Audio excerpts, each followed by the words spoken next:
That machine is bigger than the man standing next to it. Look at the surface. No seams, no welds, no tool marks.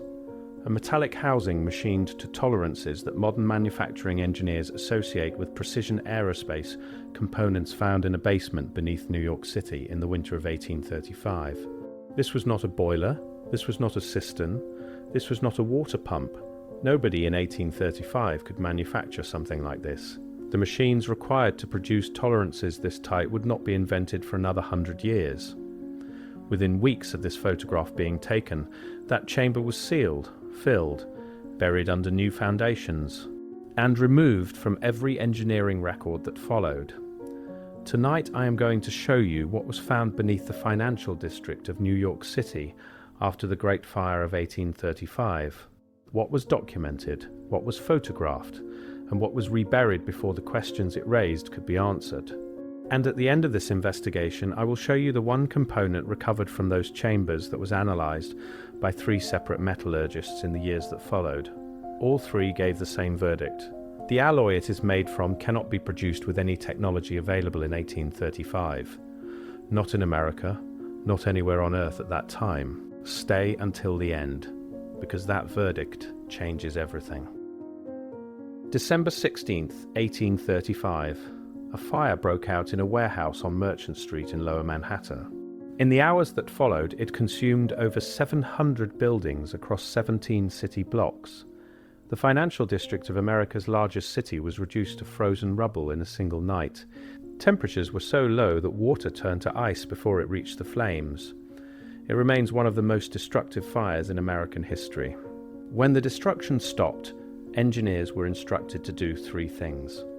Clear the debris, stabilize the foundations, determine whether the scorched earth beneath 17 blocks of Manhattan could support the weight of a rebuilt financial district. What they expected to find was straightforward: collapsed basement floors, scattered remnants of pre-fire construction, old utility conduits, nothing extraordinary. Within weeks, that expectation was gone, because beneath the merchant houses of Lower Manhattan, at depths far exceeding any documented cellar, the recovery teams broke through into chambers that did not correspond to any building in the city's construction records. The phrase that appears repeatedly in the private documentation from that period, never in the public reports, never in the newspapers, only in the internal notes of the engineers themselves, is always the same: unforeseen apparatus, unprecedented depth, source indeterminate. The first thing that confused the recovery teams was not the machinery itself. It was the integration. Every layer they uncovered the known basements, the unknown sub-basements, and whatever lay beneath followed identical energy distribution pathways, identical conduit configurations, identical engineering principles across layers separated by what appeared to be entire construction cycles. Different eras of building do not do that. Different engineers, different purposes, different decades. They do not connect perfectly to systems buried meters below them. They cannot. They do not know those systems exist. Yet beneath the financial district of New York, every layer connected to the layer below it, as if every group that ever built on that land was tapping into the same original infrastructure. An infrastructure that exists in no archive, no survey, no engineering record of any kind. Then came the components themselves: edges too sharp, surfaces too smooth, tolerances too tight.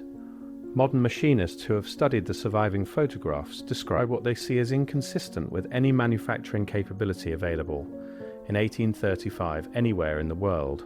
The precision requires machine tools that would not be invented until the 20th century. Some rotating assemblies were balanced so perfectly that engineers examining the photographic record estimate the tolerances at fractions of a millimetre. In 1835, in a basement beneath Lower Manhattan, and then the crystalline chambers. Not storage rooms, not utility spaces, geometric rooms lined with materials that appeared to conduct energy, metal surfaces displaying signs of sustained electromagnetic activity, scoring patterns that only form when high-frequency energy passes through a conductive material repeatedly over an extended period. There is no documented power system in 1835 New York capable of producing electromagnetic scoring of this kind. Number industrial process, number known technology, no explanation for why the walls of these chambers look the way the walls of a high-voltage electrical facility would look 100 years before high-voltage electrical facilities existed, unless something was generating power in those chambers long before the city above them was built. But none of that is the strangest thing they found. Beneath several points in the financial district, the recovery teams discovered a series of spherical metallic chambers, officially labelled in subsequent reports as abandoned cistern equipment or obsolete boiler apparatus. But nothing about them corresponds to either description. They were too symmetrical, too precisely machined, sealed too perfectly as if designed with manufacturing methods we associate with contemporary aerospace fabrication, not 1830s American industry. Some were large enough for several men to stand inside. Others contained internal mechanisms that appeared designed for rotation at high velocities, assemblies with moving parts balanced to tolerances that should not be achievable with hand tools, forge work, or any manufacturing process documented in the early 19th century. Workers who examined them in 1835 described them in private correspondence not as storage tanks or boiler housings, but as engineered vessels, containers with an energetic purpose, though none of them could specify what that purpose was. The surfaces of these spheres carried something even more unusual than their shape: crystalline patterns embedded directly into the metal, geometric etchings running in precise sequences across the outer surface, and a material composition that the metallurgists of 1835 could not classify. Not iron, not steel, not any alloy in the encyclopedias of the period. Something that responded to magnetic fields in ways that the known metals of the day simply do not. The official explanation offered in subsequent reports: unusual ore deposits, meteoric iron, natural mineral formations. But meteoric iron does not come machined into spheres with crystalline etchings and internal rotating assemblies. Natural mineral formations do not come fitted with energy conduits and sealed to aerospace tolerances. Someone manufactured these objects with methods that 1835 New York was not supposed to have. And then the sealing began. Not gradually. Immediately. The chambers that were closed first were always the ones containing the most anomalous machinery: the precision spheres, the crystalline rooms, the integrated energy conduits, the components made from unclassifiable alloys. The official explanation: structural safety requirements. New foundations needed stable ground. But if it was only about safety, why was the most precisely engineered machinery, the most structurally sound equipment, sealed first? Why was the obviously damaged debris left exposed for documentation? The equipment that posed no structural risk, the intact, perfectly sealed spheres, the undamaged crystalline chambers, was the equipment buried immediately. The wreckage and rubble was left accessible. That is not a safety decision. That is a decision about what history is allowed to record. By early 1836, the excavation zones were closed. Earth was packed into the chambers. New foundations were laid directly above them. And the engineering records that followed simply did not include what was below. The recovery reports became shorter. The descriptions became vague.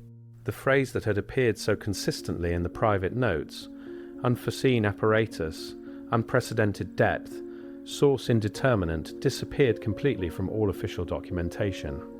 And the photographs, the ones showing the spheres at full scale, the crystalline chambers, the integrated conduit systems, were distributed across private collections rather than assembled into a municipal record. Scattered, difficult to find, easy to dismiss individually. Together they tell a different story. Before I show you what I promised at the beginning of this investigation, I want to make sure you understand what these chambers mean. New York City was officially founded in 1625. By 1835, it was a city of 200,000 people and the financial capital of a growing nation. 200 years of documented urban development, 200 years of documented urban development does not produce crystalline energy chambers with electromagnetic scoring. It does not produce spherical housings machined to tolerances requiring tools that do not yet exist. It does not produce integrated power distribution networks that connect across multiple construction layers, as if following a master plan no engineer ever wrote down, unless the 200 years was not the beginning. The crystalline scoring on those chamber walls is not decorative. Electromagnetic scoring of that pattern only develops under one condition: sustained high-frequency energy discharge over an extended period. Years, possibly decades, possibly longer. Something was running in those chambers, generating power, for a long time before the city above them existed, and when the city above them was built, the builders connected to it, not because they understood it, because it was already there, already functioning, already producing something they could use without knowing what it was or where it came from. This is the component. It was recovered from the deepest chamber in the 1835 excavation, kept in a private collection for decades before researchers located it, submitted to 3 separate metallurgical analyses in the 20th century. The first analysis, 1962, concluded the alloy composition was inconsistent with any known 19th century American or European manufacture. The second analysis, 1989, identified crystalline structures in the metal that only develop under sustained electromagnetic exposure at frequencies and intensities beyond any industrial process documented before 1900. The third analysis, 2011, was more direct. The material properties of this component require manufacturing condition-specific temperatures, specific electromagnetic field parameters that were not achievable with any known technology until the mid-20th century. A component found in 1835 requiring manufacturing technology from the mid-20th century, in a chamber beneath the financial district of New York that no official record acknowledges. The 1835 fire did not destroy New York's past. It briefly exposed something far older than New York. And in the months that followed, the people rebuilding the city above worked quickly and quietly to make sure that exposure ended. The spheres are still there, sealed beneath the streets, beneath the foundations of buildings whose owners have no record of what sits below them. The question is not whether this technology existed. The component proves it did.